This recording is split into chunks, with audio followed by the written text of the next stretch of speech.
What is up, health enthusiasts? It's Coach Lambie here for Working Weights LLC, your guide to health, strength, and all things nutrition. Joined as always by my co-host Dwayne Ulrich, aka Poppy Dwarrell. Hey guys. Today we're looking at caffeine and its effect on sports performance.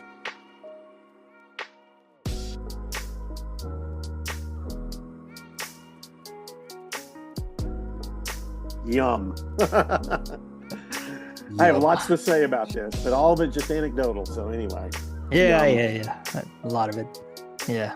So, all right. Caffeine, sport performance. But first, reels from my Reels. Can't wait.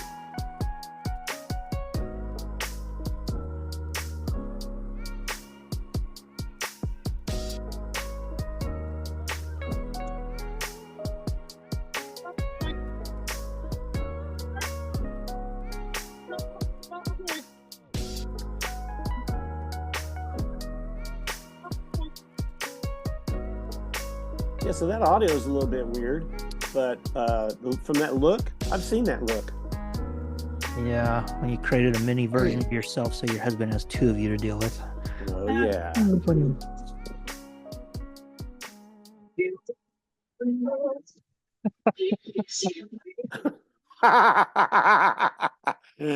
I'm kind of creeped out by that. Isn't that the truth? That was, for everyone listening, me watching my husband walk out the door to drive my car, knowing it's on E and he'll have to fill it up for me. Excellent. If I see a bomb, I give it a little boom, get it go. If I see a bomb, I give it a little boom, get it go. Yep, pretty much. Where do we go? Okay, let's see. Women with anxiety. But I'm not. According to WebMD, I'm having a pulmonary embolism, which is much worse. It's just weird. Look, I need you to take me to a hospital right now. Yeah, the only hospital's in Elmdale. You're telling me there's no doctor around here? People just drop dead in the streets out of sheer neglect? Well, there is technically a doctor. Then please take me to that doctor right now. So an hour. That's crazy. That's crazy. Oh man. Okay. Yeah, man, the filling up the car with gas. So when we lived in Houston, I used to get a little bit upset about it, but then there's all the crime and everything happening. I had to come to the realization, it's like, man, I should fill up the car for my wife because I don't want to put her in that scenario, Yes. where she's by herself or it's her and my child, Yes. So I started just filling up the car. Yes. But apparently she gets a laugh out of that. So Yeah. I try to take care of that for my wife as well, but um she drives a longer distance to work, and so sometimes there's a place near her work that she'll stop and fill the car up, but I try to take care of that. I kept telling my daughter, baby, we got to keep that gas tank full, and she's not married yet, but just try to keep that tank full. One day she was low on gas and she just came off of the freeway, and she kind of found herself kind of turned around and didn't know exactly where she's a little bit lost. yeah. And so it turns out a mom and her daughter that I know her husband real well, and we did some work together, and she pulled into the gas station, and this skanky dude and his girl, they're coming up, and and they're like coming towards Catherine, and asking her for money, and this mom jumps out of her car, and she's like lit up, like how those birds that just get real big. Yeah. Yeah, that was the mom. It was like, you better get Catherine, get in the car. And Catherine's like, who is this woman? Yeah, so keep your tanks full of gas. Help your wife. Help your wife out. Help your wife out. That's right. And your kids. Let's get into this caffeine and sports performance. So this is I don't know, like a continuation of our coffee episode, but you brought up the question about it, and it like hadn't even occurred to me as I was looking through everything to look into caffeine and the effect on sports performance. So, Yep. man, athletes have been using caffeine to improve performance for, uh, I don't know, since coffee has been around. Yep. Yeah, so we're gonna look into just a little bit of stuff here. Oh, let me see which one I gotta do first. F spore.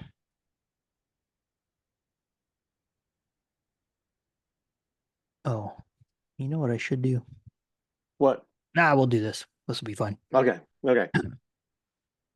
All right, so I found a few things that are of recent. So this is of 2020, right? Caffeine and exercise performance, possible directions for definitive findings. And all the stuff that I found, basically confirms the notion that there definitely is an impact on sports performance from caffeine. So it does help certain things. In 2011, there was an evaluation of 2,000, like 21,000 urine samples of elite athletes. What that is, they don't define, but about 74% of the samples contained caffeine in concentrations higher than zero point 0.1 micrograms per milliliter, indicating 3 out of 4 athletes had consumed caffeine before or during the sports competition.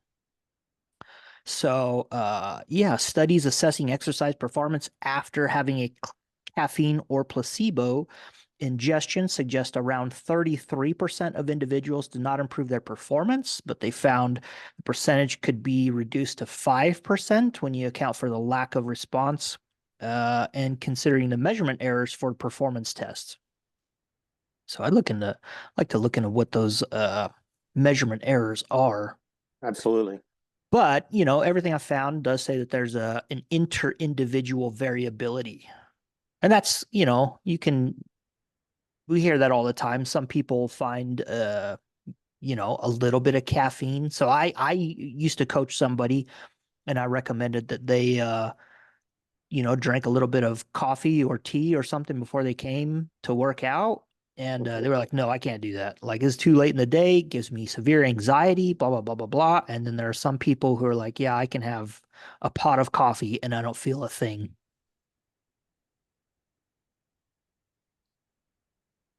That's like some people get really super jittery with coffee, and then some Yeah. people don't. If I power down like 3 or 4 cups of coffee within several hours, I'm going to be a little bit jittery. But and that's a lot. So if it's just a cup of coffee, I don't feel a big deal. But some people don't get jittery at all. Go ahead. I'm sorry. Just anecdotal. Yeah. That's Now, my job. yeah, there's also a an intolerance built up too. So if you consume a lot of caffeine over a long period of time, you'll build up an intolerance. Interestingly, and we're just now bringing this up, I didn't look anything up on it, but if you uh bring your caffeine down to near zero for about a week, you can become what's the word, sensitive to it again. You can resensitize yourself to caffeine. So Right. if you find that, like, you're sucking down 4 or 5 cups of coffee followed by a Monster energy drink and you're not feeling effects of it, you can go a week without having caffeine. You can drink some decaf coffee. There's a little bit in there. Um, but bring that down to near zero for about a week and then you'll be resensitized to it. You should probably feel those effects again. Looking at mechanisms here. So in this one, they say several hypothetical mechanisms for caffeine improving performance is calcium release from the sarcoplasmic reticulum. And I don't need to get too far into that, but I'm going to explain this a little bit. And preservation of muscle glycogen through the inhibition of phosphodiesterase. And then we have a nice little infographic down here where it kind of like is acting on adenosine receptors in your brain. Some people may have heard the word adenosine before. Adenosine triphosphate, ATP, right here, ATP. And then we have our sarcomere, which is the muscle fiber itself or muscle cell. And you have the reticulum, which is kind of like the sheathing around that.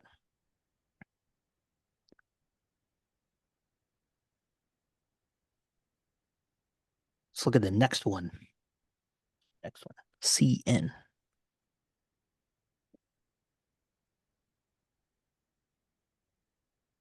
All right, cognitive and physical performance enhancer or psychoactive drug. So this was a little bit of an interesting read. And basically what this article came down to was like, if you start having high amounts of it, and you can find this everywhere. So even from the FDA or for the American Heart Association, like, there is a threshold at which caffeine becomes too much. Right. And been there, done yeah, that. just like everything else. So then you can start having some different effects here. But interesting little tidbit in this article, caffeine, it was originally a minor nutrient, right? It's not essential for the plants. We're talking about the coffee plant itself, but is extremely useful as a pesticide. In fact, caffeine is toxic for several insects and animals, especially herbivores. Through caffeine, the plant may defend itself and have a better chance of survival. So those people out there who avoid conventionally grown produce because of pesticides, though, and you're still consuming caffeine, guess what? Caffeine is a pesticide. Yes, it is. All right. Yes, it is. Link between chronic caffeine consumption and significantly lower risk of developing neurodegenerative diseases such as Alzheimer's disease. And we found that last time when we talked about the coffee, right? And then again here, mechanisms of action, the antagonism of adenosine receptors, especially in the central nervous system, and the mobilization of intracellular calcium storage and the inhibition of phosphodiesterases. So talking about the mechanisms of action, the thoughts here is that number one, like it blocks adenosine receptors in your brain. And what that does is actually reduces the perceived fatigue that you're experiencing. Okay.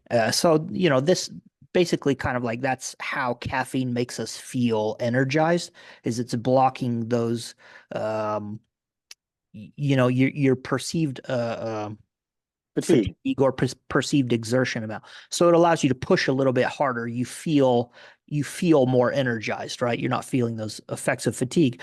And then as far as the calcium goes, so there's calcium stored within your muscle cells, and talking about that sarcoplasmic reticulum, there's calcium stored in that.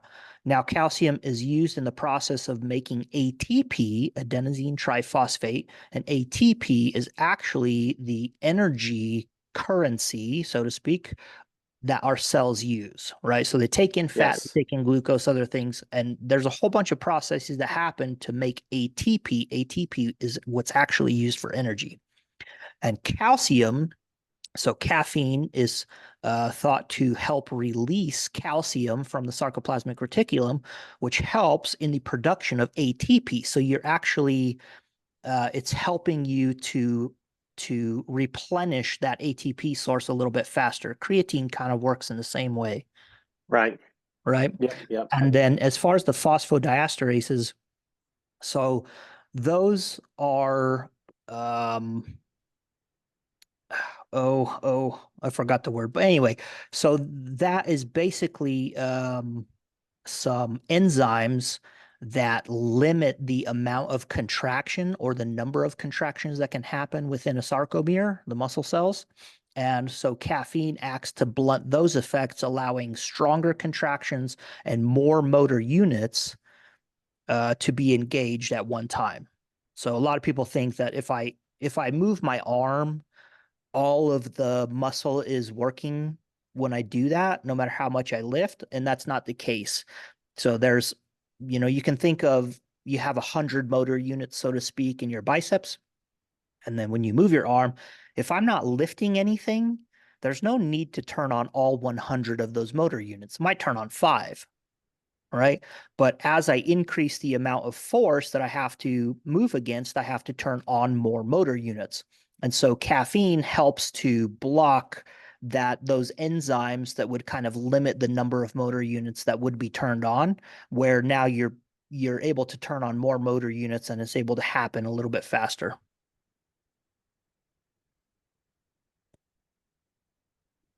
That's a good explanation.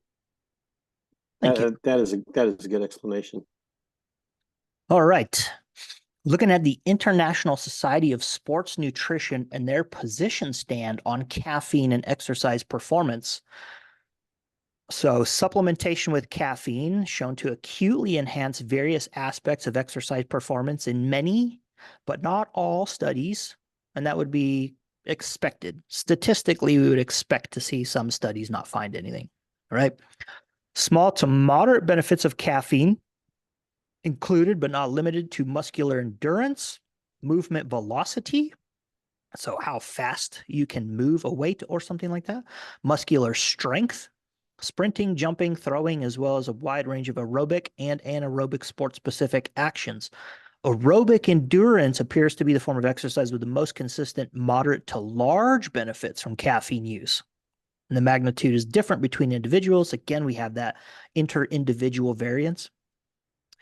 Caffeine has consistently been shown to improve exercise performance when consumed in doses of 3 to 6 milligrams per kilogram of body weight. Mm-hmm. Minimal effective doses can be as low as 2 milligrams. Now, let's talk about how much that is. The safe, so I think it's from the FDA, the safe upper threshold of caffeine intake for the day is about 5 milligrams per kilogram. Right. Of body mass. Okay. So if we think about, so for me, I weigh 180 pounds, and that's 82 kilograms. Let me get the old calculator out here. Divided by 2.2. Yeah, 82 kilograms. So if I take 82 times 5, that would give me 410. So 410 milligrams of caffeine would be the safe upper limit for the day.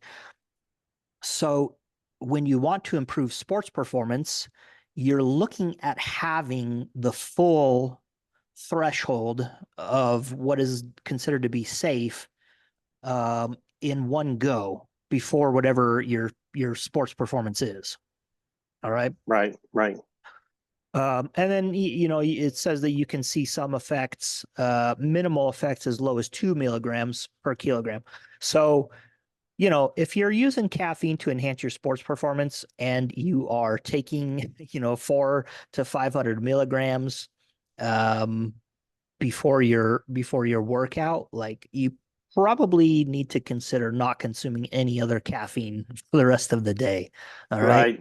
Right. They talk about the high doses here. So high doses up at upwards of 9 milligrams per kilogram don't seem to offer greater benefits, but they do come with side effects.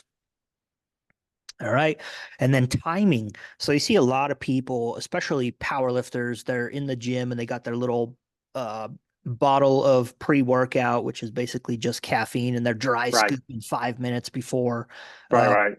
The optimal, the most common timing usage is about 60 minutes, about an hour beforehand. Okay. Yes. Now there are some things, so that's taking it in the form of a drink. So if I take an energy drink or drink coffee, or I'm having, the pre-workout, we're looking at 45 minutes to an hour before your workout to actually experience the optimal effect that caffeine is going to give you. Not to say that you're not going to experience any effect, right? Because as your body starts digesting and metabolizing that caffeine, you're going to see the effect of that start to ramp up, but you're not going to see that peak for about 45 minutes to an hour. So if you're taking it just before you work out, you're probably not experiencing the peak effect that is going to have on your performance until, you're pretty much done with your workout. Right. Yeah, there's things like capsules and chewing gums. I didn't even know that there was caffeine chewing gum.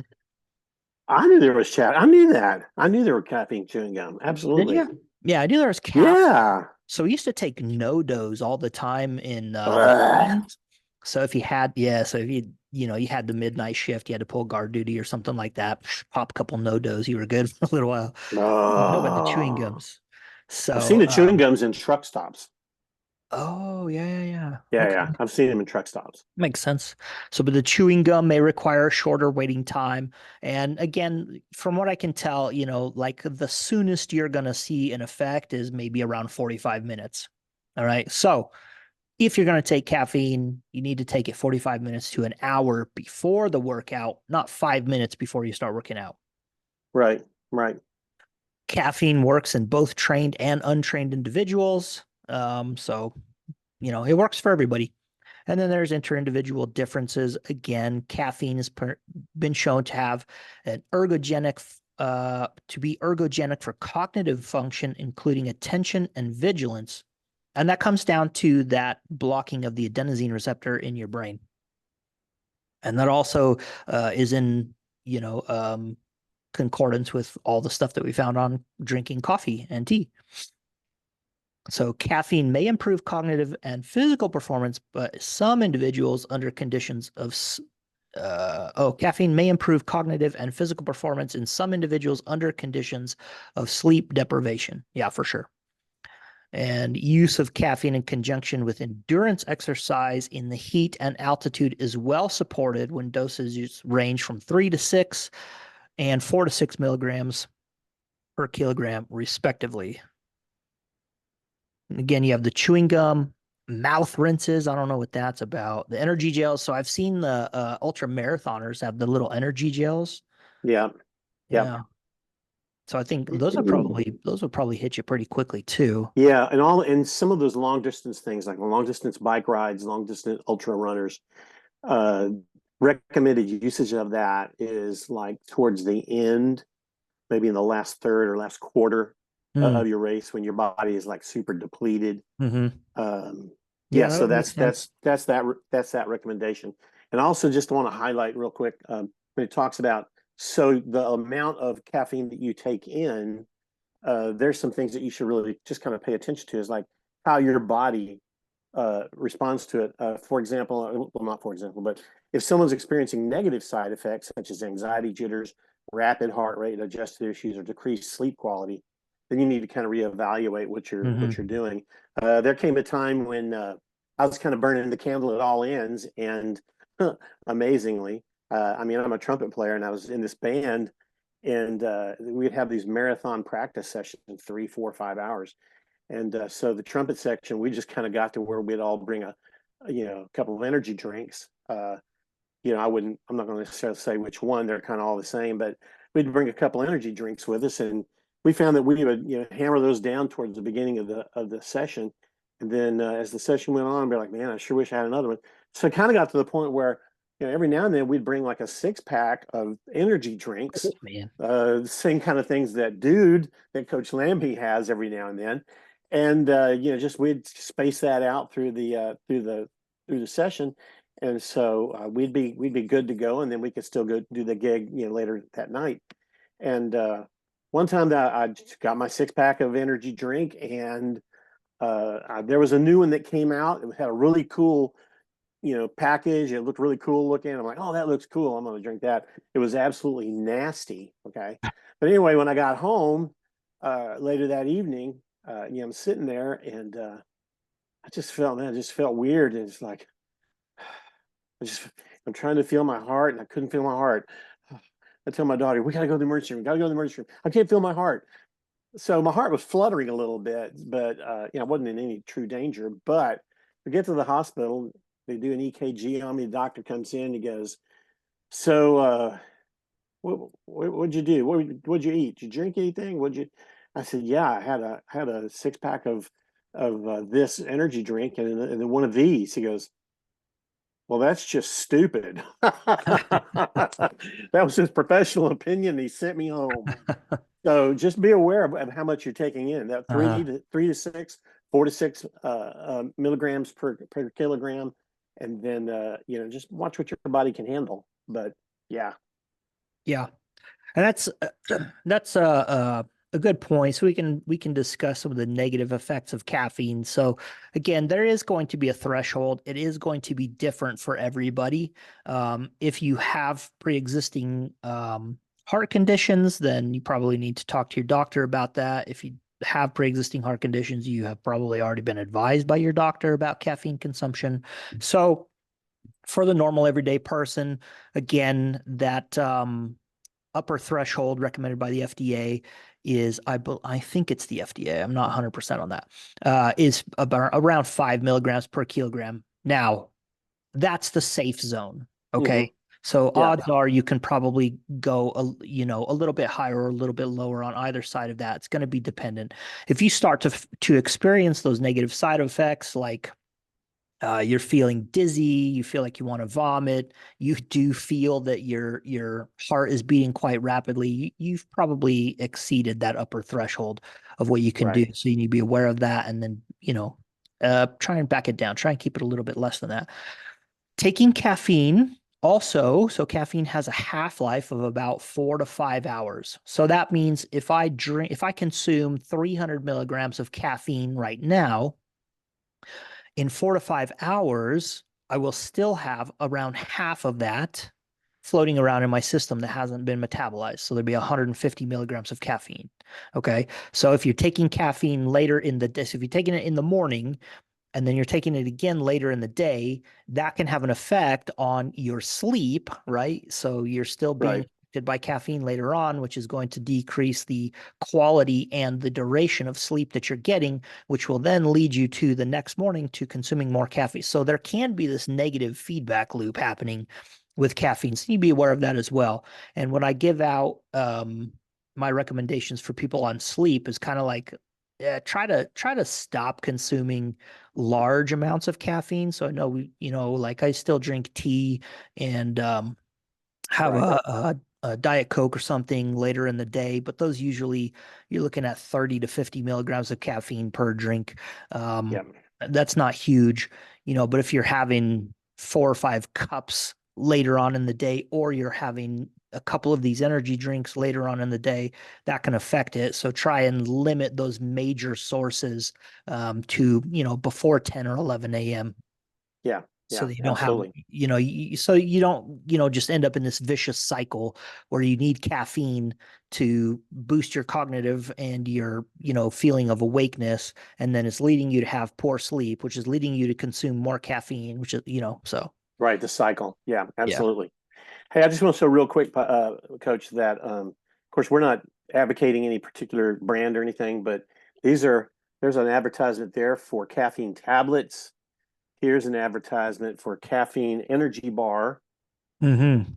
and then here's an Wow. advertisement for, of course, tea. Oh, does that come in? Anyway, Hazo. um, yeah, Taz, yeah, and then here is the Alert Yeah. Caffeine mint chewing gum. Yeah. And then here is the caffeine ultra endurance gel. We were talking about those gels earlier. Mm-hmm. Here's another energy chews. And here is dark chocolate. Dark chocolate with caffeine. Ooh, Dark chocolate. that's up my alley. I know. I know, right? I'm going All to have right. to buy Yeah. some of that.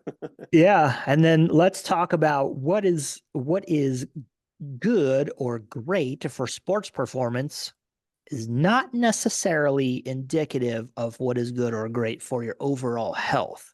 Yes. So you can improve your performance, your sports performance, by consuming caffeine prior to those events.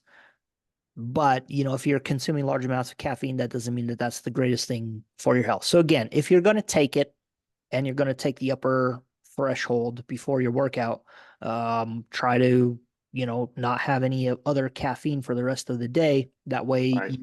your 24-hour, your daily consumption is within the safe threshold there. Right. Right. So talking about health, we got one last thing here. Coffee, caffeine, and health outcomes, an umbrella review. So this is another umbrella review. And the other one we looked at just dealt with coffee and tea. and a few other drinks, but this one actually includes caffeine here, right? And so coffee associated with, all the things that we found last time, pretty much huge benefits in, well, I guess not huge, but there are benefits on your health, long-term health, and lower risks of certain diseases. And then caffeine itself is associated with probable decrease in risk of Parkinson's disease and type 2 diabetes. However, there's an increased risk of pregnancy loss, and we saw that last time. So it does seem to be, if you are pregnant, you need to stop consuming caffeine. Oh yeah, absolutely. Like seriously, this Yeah. so what I'm finding on that, it's pretty big deal. You need to stop consuming caffeine if you're pregnant. Right. Let me interject real quick. Go But for ahead. those of you that aren't watching, that you're just listening, so this information comes from, now when we did our coffee episode, we were talking about like 200 and something different meta-analyses. So we did, and there were Mhm. meta-analyses of meta-analyses. But this kind of what he just said here, being affected with the risk of breast, all those different outcomes. This is examined and selected 112 meta-analyses of observational studies. So that's a lot of studies. That's a lot Mhm. of test subjects. So that's some pretty solid data there, guys. Yeah. Yep. And then dealing with 12 specific unique outcomes within this umbrella review, caffeine was associated with a small rise in blood pressure. It wasn't huge, a small rise, but we get down to some of the graphs here in this thing, and we can see we have top left, top right, and bottom left all deal with coffee, and we have certain risks of things, and we can see like for breast cancer, colorectal cancer, and then, so I think this one is colon cancer. All That right. purple So line. yeah, this purple line, but this one right here, bladder cancer, that's somewhat concerning. Yeah, yeah, Yeah. So for yeah. for everything, breast cancer, colorectal cancer, colon cancer, cancer mortality, gastric cancer, and skin cancer, melanoma, small reductions, except for melanoma, that's pretty significant. Hmm. Pretty significant decrease in risk, except for bladder cancer. There does seem to be an increase in risk there, but it goes up and then it comes back down, which is kind of weird. And for stroke, heart failure, cardiovascular disease, and cardiovascular disease mortality, again, that 2.5 to 3 cup range, we can see it right here. Biggest reductions in risk for all of those things. And then, man, Parkinson's, type 2, all-cause mortality, gallstone, metabolic syndrome, just the more coffee you drink, it just seems to be lower risk comes for most of those things. Parkinson's disease and all-cause mortality kind of level off at a certain point here around that 2.5 to 3 cups per day thing. And then caffeine itself, all right, depression, look at that. Yeah, That just nosedive. falls like a rock. All right. Right, All the way up right. to about 300 milligrams per day. And then it starts to come back up around 400 or 500. And it doesn't cross that null line again until you get up to about 700 milligrams of caffeine per day. So That's a lot of caffeine, dude. 700, 725, 50. That's a lot of that's a lot of caffeine. that's a lot of caffeine. Yeah. So between 3, 4, even 500, we're looking at a pretty drastic decrease in the risk of depression. Breast cancer doesn't seem to have too much of effect. I don't know why it would, but type 2 diabetes and Parkinson's disease, again, you have a straight line basically from that null line on the left all the way down to the right. So just as milligrams increase in caffeine per day, lower risk of Parkinson's and type 2 diabetes. I'd like to go back up just a second. I Okay. mean to belay this, but we made the comment about I think it's the colon cancer. Yeah. That No, okay, bladder cancer. bladder cancer. I'm sorry, the bladder Yeah. cancer line. So it goes from from zero, okay, 0 cups a day to 2 cups a day, and then to 4 cups a day. So at two Hmm. cups today is its peak, Hmm. and then 0 and 4 they're back down to the baseline. that's just weird. To me, that's like some kind of weird data issue or reporting issue because that doesn't make any sense at all. So if 4 cups a day, you got a low risk of Yeah. bladder cancer, or no cups a day, but magically 2 cups a day, you have an increased risk. So that's statistically that's just wrong.